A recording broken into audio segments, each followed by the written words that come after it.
এত রেগে যাচ্ছ কেন? এই যে রাখবো না তো কি করব? এই যে তোমাদের দাদা ভাই এই যে পাতাগুলো ছিল ওই ওপরের গোলাপ ফুলের সাথে তোমাদের দাদা ভাই কি করেছে এর মধ্যে ঢুকিয়ে দিয়েছে, আর এখান থেকে এই যে ডালপালাগুলো সব বেরিয়ে যাচ্ছে। কি বাজে লাগছে দেখতে। এই পাতাগুলো এর সাথে সুন্দর লাগছে। হ্যাঁ সুন্দর লাগছে, মোটেই না।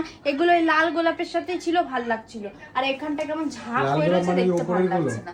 হ্যাঁ ওই ওপরের গোলাপগুলোর সাথে ছিল, দেখতে ভালো লাগছিল, কিন্তু এখানে দেওয়ার কারণে এখানটা পুরো ঝাঁপ মতো হয়ে আছে, কেমন বাজে কালকে লাগছে। পরিষ্কার হলো। হ্যাঁ সব পরিষ্কার তো হয়ে গেছে, এগুলো সব পুরো ভালোভাবে ক্লিন হয়ে গেছে, দেখতে ভাল লাগছে এখন। কিন্তু ওই পাতাগুলোর জন্য বাজে লাগছে, তুমি পরে ঠিক করে দাও। আমি পাচ্ছি না, অতটা উপরে আমার হাত যাবে না, তুমি একটু সুন্দর করে ঠিক করে দাও। সব ভালো পরিষ্কার হয়ে গেছে। অ্যাকচুয়ালি কি বলো তো বন্ধুরা, আমাদের তো একদম রোড সাইডে বাড়ি, আমাদের বাড়িটা একদম মেন রোডের কাছেই তো। এবার সব সময় গাড়ি ঘোড়া যাওয়ার কারণে না, যতই পরিষ্কার করে রাখো, যতই ধরো ঘর জানলা বলনা সব দরজা বন্ধ থাকে, তবু জানি না কেন সবকিছু বন্ধ রাখার পরেও সব সময় ধুলোবালি হবে না মাম্মা।